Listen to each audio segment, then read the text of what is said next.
It's a riddle. Speak friend and enter. What's the Elvish word for friend? Melon.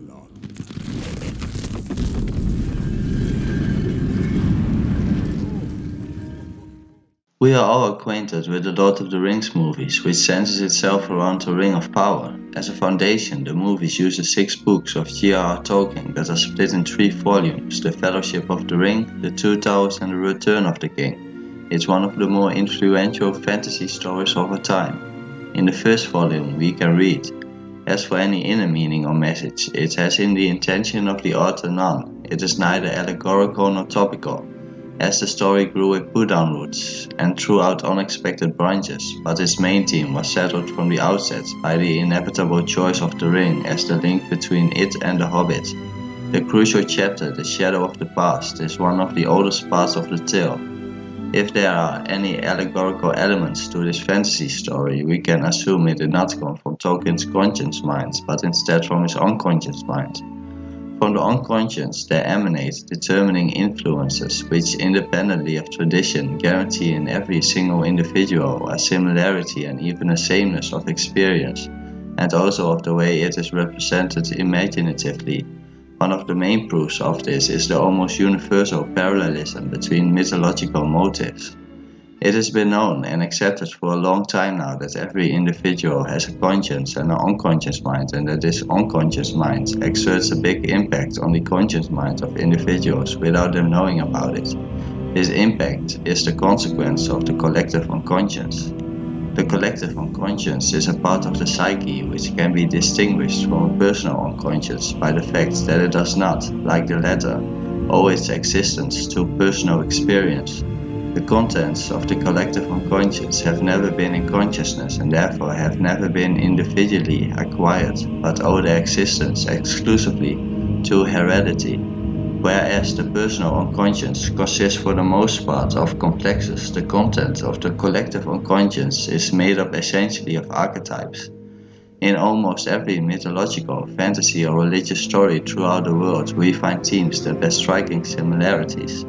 Carl Jung's study of psychology, mythology, alchemy, philosophy and religion did help him to form the idea of the archetypes. Do I get yes?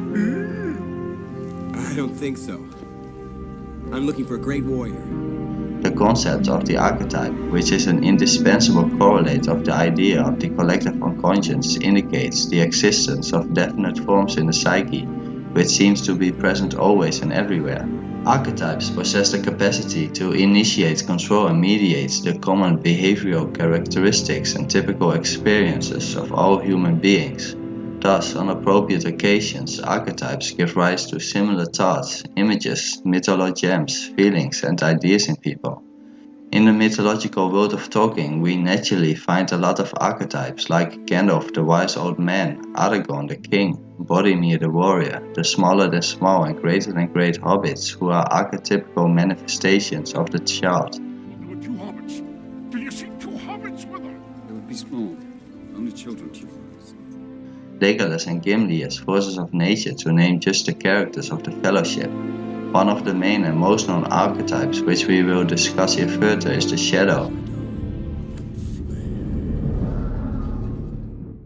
Man has to realize that he possesses a shadow which is the dark side of his personality, if only for the reason that he is so often overwhelmed by it. Can't get rid of your shadow, can you?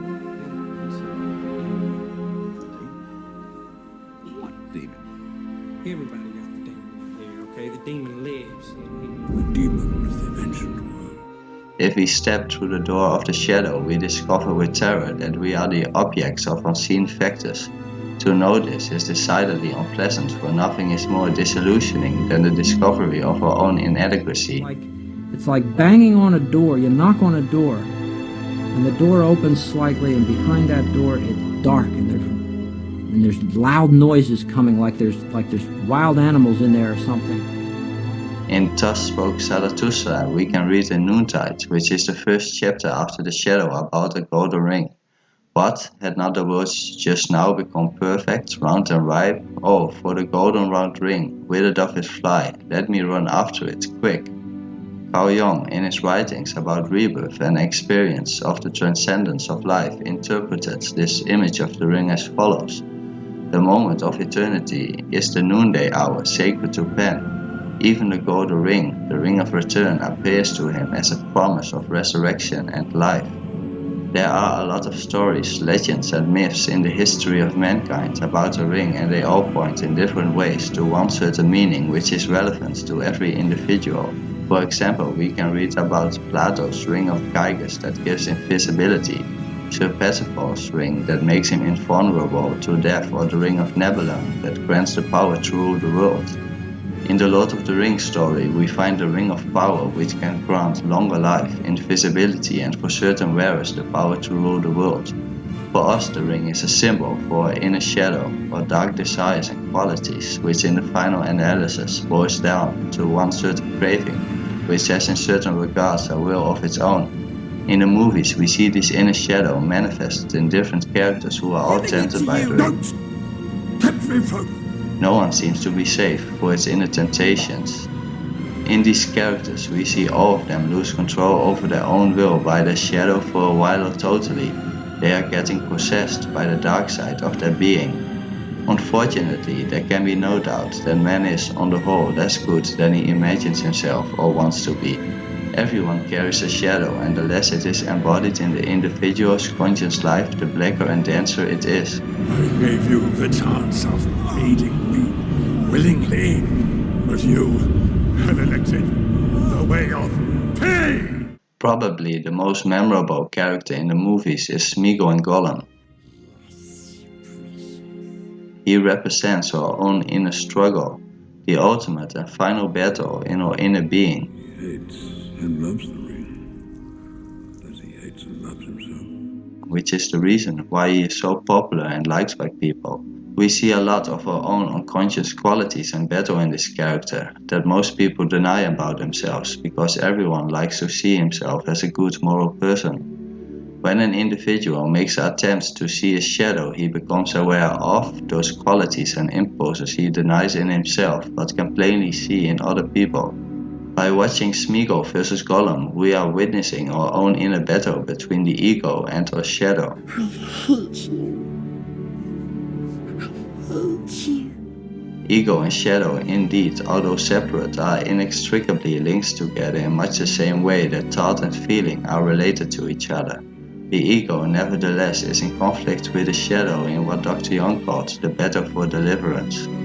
People need to be aware of their inner shadow, for if they deny their own shadow qualities and desires, they will eventually become possessed by the shadow, and this possession of the shadow on a collectivist scale, nation or worldwide, will lead to the horrors we have told ourselves must never happen again. By not being aware of having a shadow, you declare a part of your personality to be non-existent.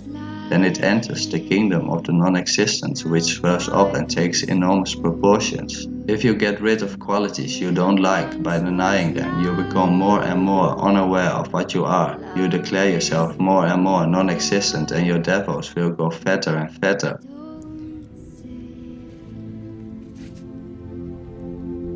I wish the ring had never come to me.